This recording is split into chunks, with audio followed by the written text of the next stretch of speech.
Assalamualaikum warahmatullahi wabarakatuh. Selamat malam semuanya. Apa kabar?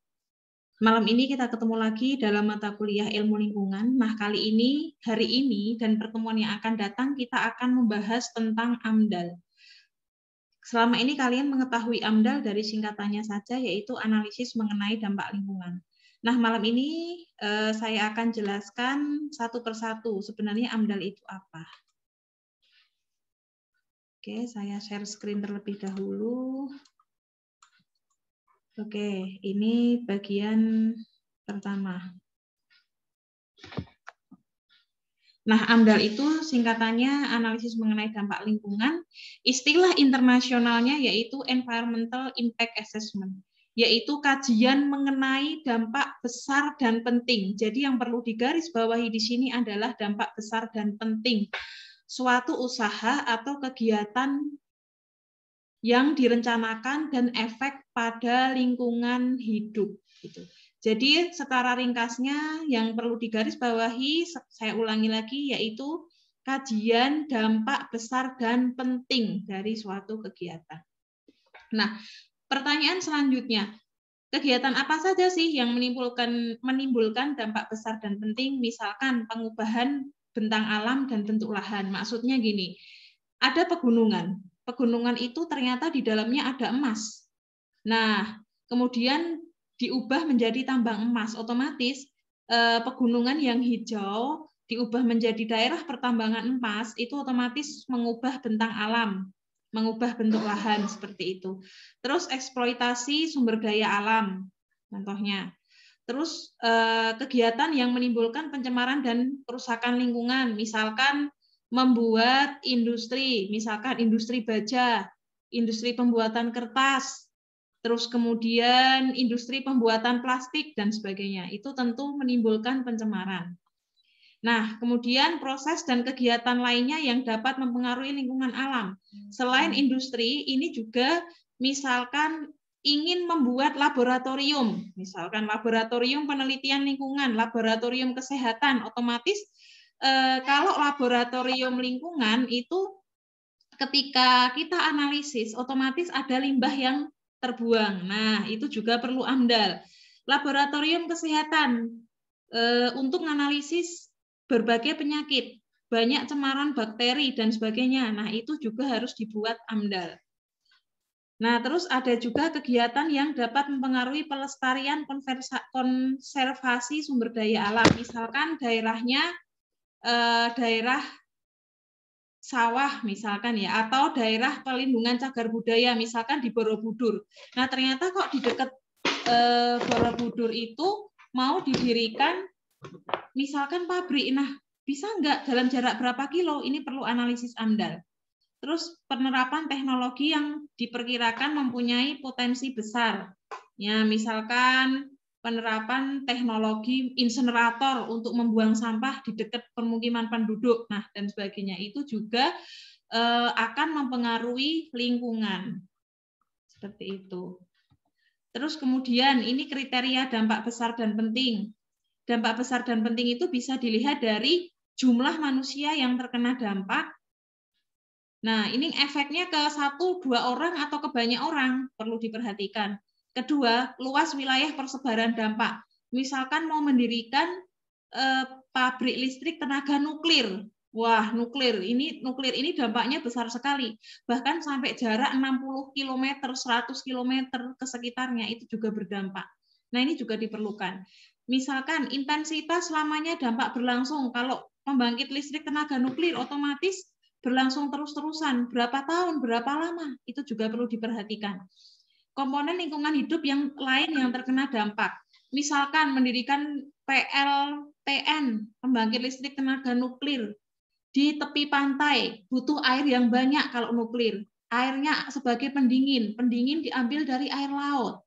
Otomatis ada komponen lingkungan hidup lain, yaitu ekosistem, ikan, terumbu karang, dan sebagainya di air laut yang terkena dampak.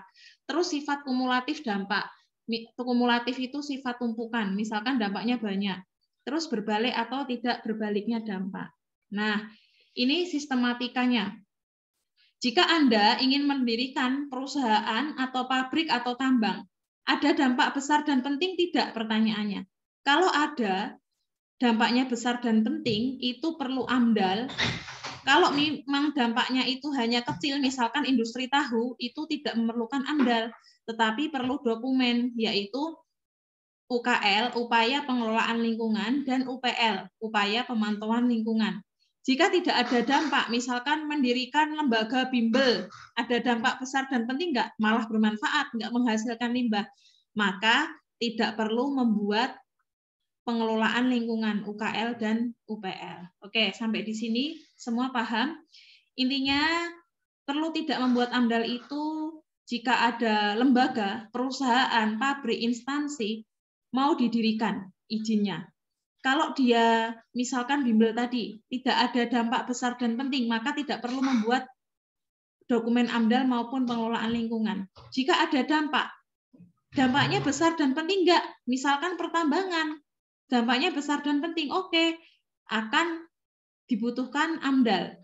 Jika dampaknya tidak besar dan penting, saya contohkan industri kecil, tahu, dan sebagainya. Industri kecil pembuatan tahu, industri kecil makanan. Limbahnya cuma limbah rumah tangga, itu hanya perlu dokumen UKL, upaya pengelolaan lingkungan, ataupun UPL. Nah, kalau selama ini Anda mengetahui AMDAL itu hanya satu dokumen, sebenarnya AMDAL itu ada 4 dokumen di dalamnya. Semua dokumen ini dinamakan AMDAL, dokumen AMDAL. Ini ada 4. Yang pertama, kerangka acuan AMDAL atau KA AMDAL. Nah, ini isinya ruang lingkup. Ruang lingkup itu kajian-kajian. Apa saja yang terkena dampak, komponen lingkungan apa yang terkena dampak. Terus kemudian setelah itu AMDAL. AMDAL itu analisis dampak lingkungan. Ini penjelasan AMDAL secara detail di sini. Terus ada dokumen RKL. Jadi kerangka acuan itu apa? Latar belakang. Yang kedua, AMDAL itu apa? Intinya. Ini dampaknya pada lingkungan, misalkan pada permukaan tanah A, B, C, pada perairan A, B, C, dan sebagainya. Setelah itu, setelah kita tahu dampaknya, maka dibuat RKL, rencana pengelolaan lingkungan. Dampak-dampak yang tadi itu mau diapakan, itu isinya rencana kelola lingkungan. Nah, terus setelah itu dibuat RPL. RPL ini rencana pemantauan lingkungan. Misalkan pemantauan lingkungan, misalkan mau mendirikan pabrik, otomatis harus izin Pemda, Pemkot gitu. Nah, ini Anda harus dalam dokumen AMDAL itu mencantumkan RPL, rencana pemantauan lingkungan. Misalkan kadar limbah dipantau 3 bulan sekali, 2 bulan sekali, dan sebagainya. Nah, ini fungsinya untuk mengawasi apakah rencana kelolaan lingkungan ini berjalan dengan baik atau tidak. Nah, ini langkah-langkah penyusunan AMDAL. Yang pertama, penyusunan kerangka acuan AMDAL ini seperti latar belakang. Nah, setelah itu kerangka acuan AMDAL tadi diajukan oleh Komisi Lingkungan Hidup, diterima atau ditolak gitu. Nah, setelah itu mendapatkan saran, pendapat, dan tanggapan dari masyarakat. Nanti ada diskusi, Pemda itu mengundang diskusi dengan misalkan pemerintah desa. Misalkan kayak di Cepu kan ada pabrik minyak ya, ada penghilangan minyak. Nah, ini juga pabriknya didirikan di mana? Ini pendapat, saran, dan pendapat masyarakat sekitar situ ataupun perangkat desa di sekitar situ itu harus diundang untuk diskusi. Kira-kira nanti dampaknya seperti ini.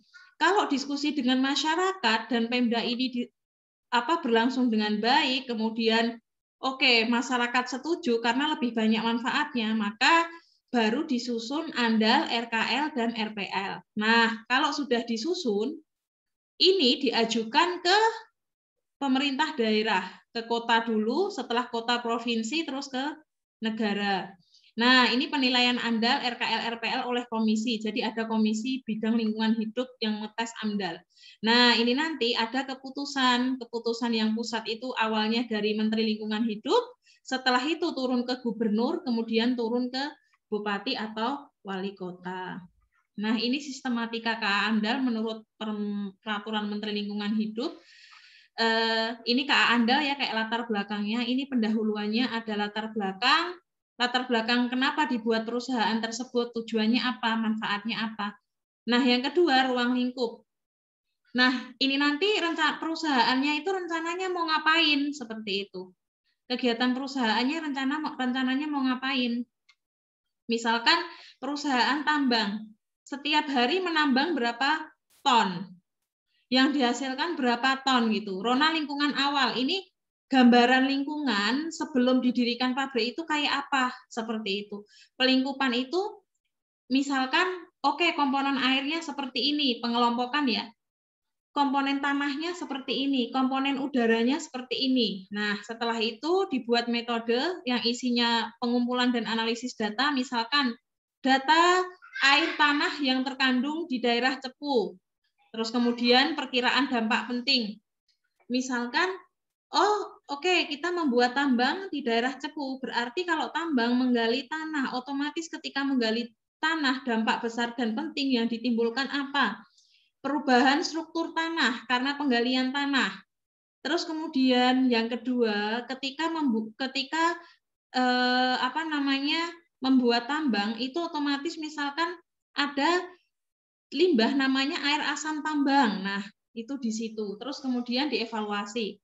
Nah, yang keempat pelaksana studi. Itu artinya pemrakarsa dan penyusun ini adalah pemrakarsa ini dia dari komisi lingkungan hidup, penyusunnya ini misalkan pabrik itu menggandeng siapa untuk menyusun AMDAL, apakah konsultan lingkungan atau pusat studi.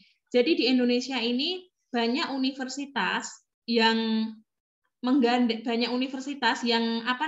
melayani jasa, jadi lebih independen ya, penyusunan AMDAL, seperti contohnya Pusat Studi Lingkungan Hidup UGM, Pusat Studi Lingkungan Hidup IPB gitu. Kebetulan saya dulu membantu di Pusat Studi Lingkungan Hidup UGM. Jadi waktu itu AMDAL-nya yang Cepu dan sebagainya itu Pusat Studi Lingkungan Hidup atau PSLH UGM yang membuat. Nah, ini biasanya menggandeng dari beberapa tenaga ahli universitas. Terus perlu biaya berapa? Terus penyusunan ini jadwalnya kapan? Perlu waktu. Nah, ini ada beberapa tahapan ketika membuat rencana kegiatan AMDAL. Yang pertama tahap prakonstruksi, tahap konstruksi, tahap operasi, tahap pasca operasi. Contoh, tahap prakonstruksi, pembebasan lahan, pembelian lahan, survei lahan, otomatis pembuatan jalan masuk. Tahap konstruksi atau tahap membangun, dibuka lowongan. Nah, biasanya di diskusi ya antara komisi dan masyarakat tadi, rekrutmen tenaga kerja. Misalkan kayak di KIEK, Krakatau Industrial Estate, pasti ada peraturan berapa persen tenaga kerjanya diambil dari orang lokal, misal orang Cilegon, orang Serang, dan sebagainya. Itu ada di peraturan di sini. Terus kemudian memulai penggalian, terus pemasangan batas, misal. Tahap operasi, misalkan membuat pabrik, pembelian bahan baku industri, atau pembelian bahan tambang, misal ya. Kemudian proses produksinya berlangsung bagaimana, tahapan tambangnya, dan sebagainya. Pengolahan limbahnya bagaimana, gitu. Pasca operasi, dia biasanya di AMDAL itu nanti pabrik ini direncanakan beroperasi selama 50 tahun gitu, misal. Nah, nanti itu harus jelas dulu waktunya berapa tahun mau beroperasi gitu. Nah, nanti pasca operasi itu misalkan ada recovery lingkungan, otomatis misalkan habis tambang itu harus ada pengurukan lahan. Kalau enggak itu lahan udah rusak. Itu dijelaskan di sini. Terus cekungan bekas tambang ditimbun pakai tanah, konstruksinya bagaimana, terus penanganan air asam tambang. Nah, ini semua dokumen itu harus menyeluruh seperti itu. Jadi tidak boleh parsial. Nah, terus kemudian di yang kedua yaitu rona lingkungan awal. Lah lingkungan itu ada 3, lingkungan geofisik kimia, lingkungan biologi, lingkungan sosial, ekonomi, budaya, dan kesehatan masyarakat. Lingkungan geofisik kimia, ini tadi ya yang harus dijabarkan di dokumen KA AMDAL, kualitas udara. Jadi sebelum ada pabrik itu didirikan atau tambang, konsentrasi oksigennya berapa? Tinggi tidak kandungan pencemar kayak karbon dioksida, karbon monoksida, nitrogen oksida, dan sebagainya. Air permukaan, air Air sungai dan sebagainya gimana? Air sungainya bagaimana? Air irigasi bagaimana? Dihitung kadarnya, kadar BOD, COD, banyak sekali sesuai dengan standar. Terus kemudian kadar air tanah bagaimana? Itu juga harus dianalisis, dihitung. Terus kemudian komponen biologi, flora dan fauna. Nah, misalkan di kawasan tertentu, misalkan Cepu, tumbuhan yang ada di Cepu itu dalam misalkan pabriknya 1 hektar. 1 hektar dulu sebelum dibangun pabrik kayak apa? Tumbuhannya apa aja? Terus ekosistem daratnya apa? Ekosistem laut di sekitar situ apa? Nah, kemudian yang ketiga, sosial ekonomi budaya. Kondisi sosial masyarakatnya bagaimana? Kebudayaannya bagaimana? Adat istiadatnya itu juga dibahas di sini. Misalkan ternyata masyarakatnya di daerah Cepu adatnya misalkan adatnya gotong royong seperti itu. Apakah pabrik itu nanti mau memberikan bantuan CSR berapa persen untuk pengembangan budaya dan adat istiadat di sekitar daerah tempat pabrik, itu juga dijelaskan di situ. Terus zona kesehatan masyarakat, misalkan sebelum dianalisis, sebelum didirikan pabrik, masyarakatnya kena penyakit tidak gitu. Rata-rata penyakitnya apa? Setelah didirikan pabrik, apakah ada dampak yang membuat air tanah menjadi tercemar sehingga masyarakat menimbulkan penyakit gatal dan sebagainya. Itu contohnya. Nah, kemudian tahap yang ketiga pelingkupan. Pelingkupan itu mengelompokkan dampak besar dan penting suatu kegiatan. Jadi ini bagian dari isi AMDAL ya. Ini baru part 1 bagian pertama. Nah, nanti silahkan kita diskusi melalui WA, nanti bagian part 2 biar ini karena benar-benar teoritis dulu. Nanti akan saya tunjukkan ya contoh dokumen AMDAL gitu. Nanti akan kita lihat di minggu depan. Semoga Anda paham dulu pengenalan AMDAL yang pertama ini. Terima kasih. Wassalamualaikum warahmatullahi wabarakatuh.